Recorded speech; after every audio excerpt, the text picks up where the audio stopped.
नमस्कार, मैं हूं आपके साथ मयंक। आज 1 मई है और पिछले 12 घंटे के अंदर जो बड़े डेवलपमेंट्स हुए हैं, खासतौर पर हॉर्मूज को लेकर, उस पर हम बात करेंगे। मैं सीधा पॉइंट पे आना चाहता हूं। देखिए, पहली बड़ी खबर, अहम खबर यह है कि चीन ने अपने कई डिस्ट्रॉयर्स और अपने जंगी जहाज स्ट्रेट ऑफ हॉर्मूज के करीब भेज दिए हैं। ऐसी जानकारियां सामने आ रही हैं। 48वीं एस्कॉर्ट टास्क फोर्स ये जो है डिप्लॉय कर दी है चीन ने हॉर्मूज के करीब, और इसको टारगेट ये दिया गया है जो चीन के जहाज आ रहे हैं, ईरान से जो चीन के जहाज निकलेंगे तेल लेके, उनको सुरक्षित तरीके से चीन पहुंचाना है। इसके लिए चीन ने अपनी नेवी तैनात कर दी है। हॉर्मूज में कई जंगी जहाज देखे गए हैं और 48वीं एस्कॉर्ट टास्क फोर्स जो है वो वहां मौजूद है। साथ में कई चीन के डिस्ट्रॉयर्स होने की भी खबरें हैं। चीन का डिस्ट्रॉयर है 052 DL। ये कई संख्या में ये डिस्ट्रॉयर्स वहां तैनात कर दिए गए हैं। यानी चीन ने हॉर्मूज को लेकर अब बड़ा एक्शन ले लिया है, क्योंकि शायद अब जिस तरह से डोनाल्ड ट्रंप घेर कर खड़े हैं, उसके बाद अब चीन का धैर्य जवाब देने लगा है, क्योंकि चीन की इकॉनमी को सीधा अफेक्ट हो रहा है। ईरान का ऑयल सप्लाई रुक चुका है, खासतौर पर जो चीन जाता था।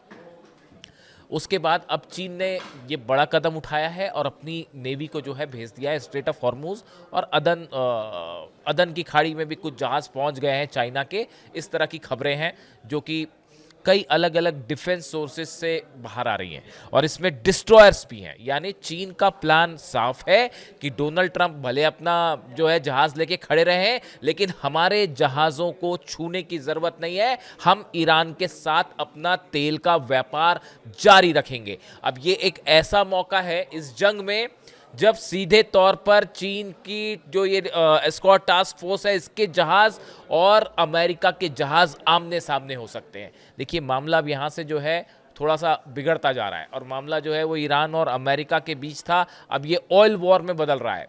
मामला शुरू हुआ था यूरेनियम से और न्यूक्लियर से, न्यूक्लियर प्रोग्राम को लेकर, लेकिन अब ये ऑयल वॉर हो चुका है। तो ये पहला मौका होगा जब चीन के जहाज और अमेरिका के जहाज आमने सामने हो सकते हैं।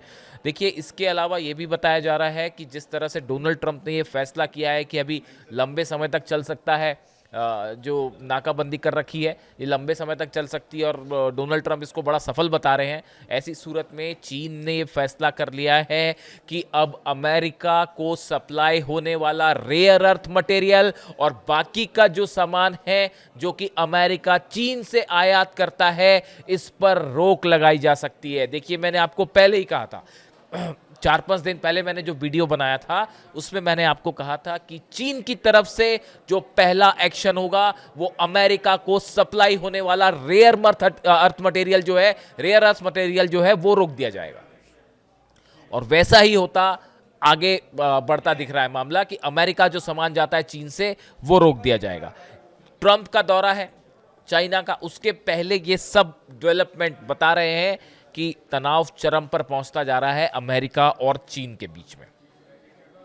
इसके साथ देखिए, खबरें ये भी आ रही हैं। मैं चीन की बात क्यों कर रहा हूं आपको बताऊंगा। चीन ने साउथ चाइना सी में सिचुआन तैनात कर दिया है। ये ड्रोन कैरियर है, ये वो जहाज है, जंगी जहाज है जो कि ड्रोन कैरियर है, अपने साथ ड्रोन लेके चलता है, और GJ-11 ड्रोन्स जो है चाइना के वो इसमें तैनात कर दिए गए। ये काफ़ी सारे डेवलपमेंट हैं जो चाइना ये इंडिकेट कर रहा है कि अब अगर ज़रूरत पड़ेगी तो हम अपनी नौसेना का इस्तेमाल करेंगे स्ट्रेट ऑफ हॉर्मूज में जहाज़ों को सुरक्षित निकालने के लिए। ये संदेश दिया जा रहा है। और ये बड़े डेवलपमेंट कब हुए हैं? बिश्केक में SCO समिट होती है, उसमें चीन और ईरान के रक्षा मंत्री की मुलाकात होती है, और उस मुलाकात के फौरन बाद चीन की तरफ से ये खबरें आनी शुरू हो जाती है। यानी आप देखिए, एक बड़ा कोऑपरेशन चल रहा है चीन और ईरान के बीच में। इसके बारे में सभी जानते हैं, वॉर के समय भी था, लेकिन अब ये स्ट्रेट ऑफ हॉर्मूज को लेकर बड़ा डेवलपमेंट। दूसरा देखिए, एक और अहम खबर, हम स्ट्रेट ऑफ हॉर्मूज में आए। कल आपने कई जगह देखा जिस तरह से खबरें सामने आई कि व्लादिमीर पुतिन ने डोनाल्ड ट्रंप से 90 मिनट तक बात की। अब सवाल ये है, मैंने इसको लेकर डोनाल्ड ट्रंप के जितने बयान छके, अमेरिका के जितने बड़े अखबार हैं, न्यूज़ चैनल्स हैं, अलग अलग वेबसाइट्स हैं, इनको सबको मैंने बड़ी माइन्यूटली समझने की कोशिश की। देखिए, 90 मिनट तक अगर पुतिन ट्रंप से बात करते हैं तो निश्चित तौर पे सबसे बड़ा मुद्दा हॉर्मूज था। इसमें कोई शक नहीं है।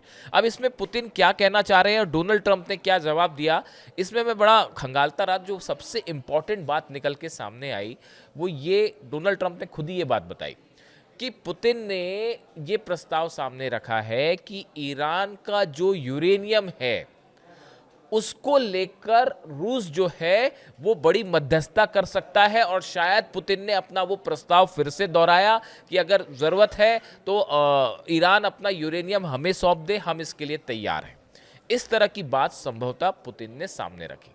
लेकिन डोनाल्ड ट्रंप ने इसका क्या जवाब दिया? डोनाल्ड ट्रंप ने इसका जवाब दिया, I would rather have you to be involve with ending the war with Ukraine, to me that would be more important. Donald Trump ने ये कहा कि भाई आप अगर यूक्रेन में युद्ध खत्म करेंगे तो ये मेरे लिए ज्यादा महत्वपूर्ण है, बजाय ईरान में आप यूरेनियम अपने पास रखें। देखिए खबरें ये थी पहले ही कि जब ये बात पुतिन ने कही थी, जब ईरान के विदेश मंत्री दौरे पर थे रूस के, उसी समय पुतिन ने ये बात कह दी थी। अब्बास अराक्ची साहब रूस गए थे, तभी पुतिन ने ये बात कह दी थी कि अगर यूरेनियम वाला प्रस्ताव उन्होंने सामने रख दिया था कि ईरान चाहे तो अपना यूरेनियम हमें दे सकता है। अब यही बात, इसके बाद जो है अमेरिका ने ये बात मना कर दी, डोनाल्ड ट्रंप ने इस बात को अस्वीकार कर दिया कि नहीं हम ऐसा नहीं चाहते। लेकिन उसके बाद भी पुतिन का ये प्रस्ताव रखना बात करने के दौरान सीधा ट्रंप से, और ट्रंप का ये कहना एक प्रकार से ट्रंप ने उसको फिर मना किया, ये इस बात की ओर बड़ा इशारा कर रहा है कि रूस और अमेरिका के बीच में हॉर्मूज को लेकर किसी भी तरह की एक राय नहीं है।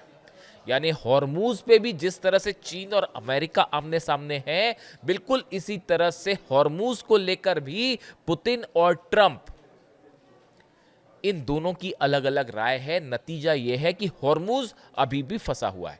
देखिए आप दौर देखिए कि अब्बास अराक्ची पाकिस्तान आते हैं, अपना प्रस्ताव देते हैं, ओमान जाते हैं, फिर वापस पाकिस्तान आ जाते हैं, जब तक मुनीर जो है वो डोनाल्ड ट्रंप से बात करके अपना फीडबैक ले लेते हैं। उसके बाद जो है रूस जाते हैं अब्बास अराक्ची साहब, फिर वापस इस्लामाबाद आते हैं, उसके बाद अमेरिका को फिर प्रस्ताव देते हैं। इस बीच में पुतिन का ये कहना कि भाई यूरेनियम हम रखने को तैयार हैं, और उसके बाद आखिरी में, इन सब के बाद आखिरी में डोनाल्ड ट्रंप की और पुतिन की चर्चा होती है। ऐसा लगता है कि ये एक पूरा, आप इनको अगर तस्वीर को जोड़ के देखें तो बड़ी साफ बात है कि ईरान ने अपनी शर्तें अमेरिका के सामने रखी हैं, और उसको लेकर ही अब कैसे हॉर्मूज खोला जाए, इसको लेकर ट्रंप और पुतिन के बीच भी बात हुई है, यानी पुतिन का इंटरफेरेंस भी है इसमें। लेकिन जो खबरें हैं, जो ये डिस्कशंस बता रहे हैं ट्रंप और पुतिन के, जो बातें सामने आई, उससे लगता है कि हॉर्मूज को लेकर ट्रंप और पुतिन एक राय नहीं है, और जब तक ट्रंप और पुतिन एक राय नहीं होंगे तब तक हॉर्मूज खुलना मुश्किल है। इस बात को भी समझिए। नतीजा क्या है उसका? नतीजा ये है कि ईरान की सेना, मैं बार बार कह रहा हूं, और ये हालात पिछले 12 घंटों में और आगे बढ़ गए हैं, ईरान की सेना ने बड़ी तैयारी शुरू कर दी है हॉर्मूज में। एक तो हॉर्मूज में ये जो छोटी बोट्स हैं, इनकी एक परेड निकाली गई स्ट्रेट ऑफ हॉर्मूज में। यानी आप सोचिए, अलग अलग दावे हो रहे हैं अमेरिका के, लेकिन ये छोटी बोट्स लेके हथियारों के साथ ईरान की नौसेना हॉर्मूज में उतर पड़ी और बड़े इलाके में एक परेड निकाली गई। इतना ही नहीं, इंटरनेशनल कई जर्नलिस्ट हैं, उनको हॉर्मूज में बोट्स में, शिप में बैठा के पूरे हॉर्मूज को दिखाया गया कि ये देखिए किस तरह से ईरान का कंट्रोल है यहाँ पे। यानी ईरान पूरी तरह से तैयार है। और जो मुस्तफा खामेनी साहब का जो बयान आया है, उन्होंने साफ कर दिया है कि यूरेनियम को लेकर, न्यूक्लियर प्रोग्राम को लेकर किसी तरह का कोई समझौता नहीं होगा। मैंने अपने पिछले वीडियो में ये बात कही थी बार बार, और देखिए वही बात जो है अब नए सुप्रीम लीडर जो है ईरान के, वो भी यही कह रहे हैं कि हम किसी भी सूरत पे कोई बात नहीं करेंगे, खासकर यूरेनियम को लेकर और न्यूक्लियर प्रोग्राम को लेकर। इसके बीच में देखिए आप, जो 2-3 और बड़ी अहम खबरें हैं। बड़ी बैठक होती है डोनाल्ड ट्रंप के साथ, उसमें डैन केन जो जॉइंट चीफ ऑफ स्टाफ है, ब्रैड कूपर सेंटकॉम के चीफ हैं, ये मौजूद थे।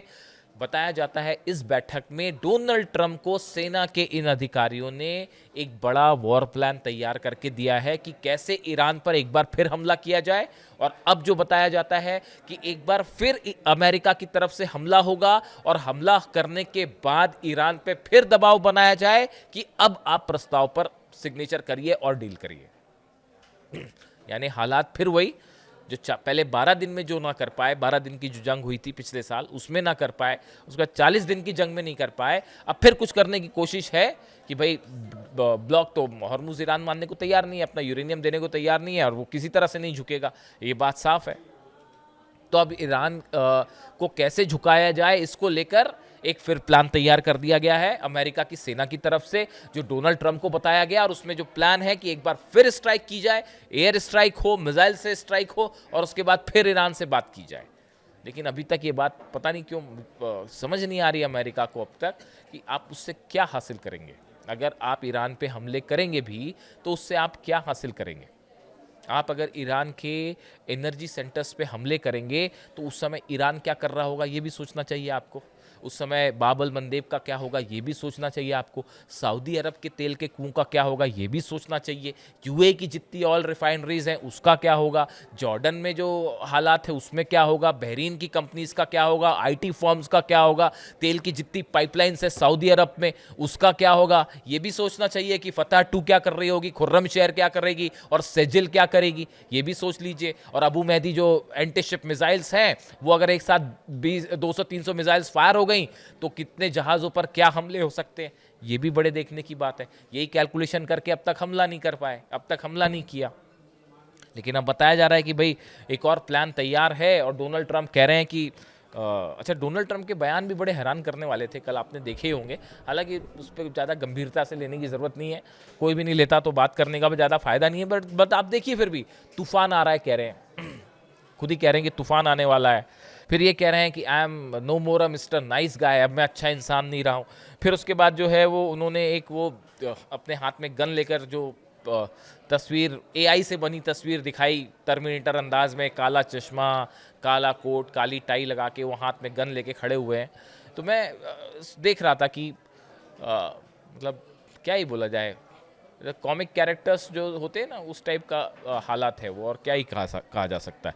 खैर ठीक है, मतलब एक तस्वीर मुझे वो भी याद आती है जब शायद अक्टूबर 2024 की बात थी, जब तेहरान की मॉस्क में अली खामेनी साहब हाथ में गन लेकर सामने आए थे। उसको कहते हैं अंदाज, और जो मैसेज उन्होंने दिया था आप सोच लीजिए कहाँ अली खामेनी साहब थे और कहाँ डोनाल्ड ट्रंप की ये एआई वीडियोज़ हैं। मतलब बड़ी हैरानी होती है मुझे तो कभी कभी कि कैसे कोई राष्ट्रपति जो है वो इस तरह से तस्वीरें अपनी। खैर इसके अलावा देखिए जो अब कुल मिला के अब सारांश ये है, हकीकत ये है कि हॉर्मूज को लेकर एक बड़ा ऑयल वॉर शुरू हो चुका है, और ये ऑयल वॉर अब सीधा अमेरिका और चीन के बीच में है। रूस और अमेरिका के बीच में बड़ा डेडलॉक हो गया है। लेकिन इस एक बात मैं आपसे और कहना चाहूँगा यहाँ पे कि देखिए जहाँ तक रूस का सवाल है, डोनेट्स्क की बात करें आप, लुहांस्क की बात करें, खेरसॉन की बात करें, या फिर इसके अलावा जेपोरिजिया की बात करें, ये यूक्रेन के वो इलाके हैं जिस पे इस समय रूस की सेना है, और रूस ये दावा कर रहा है कि ये अब इलाके हमारे होने चाहिए। बड़ा नज़र रखिएगा इस बात को लेकर कि इस पे अब रूस का क्या एक्शन होता है, और क्या इन एरियाज़ में एक्शन के साथ साथ हॉर्मूज को लेकर भी कोई खबर आती है। अभी मैं कोई दावा नहीं करना चाहता, समझदार को इशारा काफ़ी होता है। नज़रें बनाए रखिएगा इस चीज़ को लेकर कि यूक्रेन वॉर के ये जो 5 जगह है जिन पर रूस दावा कर रहा है, इसको लेकर क्या खबर आती है और हॉर्मूज में क्या डेवलपमेंट्स होते हैं। कई सारी चीज़ें ऐसी होती हैं जो पर्दों के पीछे होती हैं, उसको समझने की ज़रूरत होती है बस। तो इस पे नज़र रखने की ज़रूरत है। बाकी हॉर्मूज को लेके हालात साफ है। ईरान की सेना एक बड़ी जंग की तैयारी में पूरी तरह से डटी हुई है, और किसी भी सूरत में ऐसी कोई डील नहीं होगी जो यूरेनियम को लेकर या न्यूक्लियर प्रोग्राम को लेकर होगी। ये सुप्रीम लीडर की तरफ से साफ कर दिया गया है। जो भी अपडेट होगा आप तक पहुंचाऊंगा। वीडियो कैसा लगा ज़रूर बताइए। Thank you so much.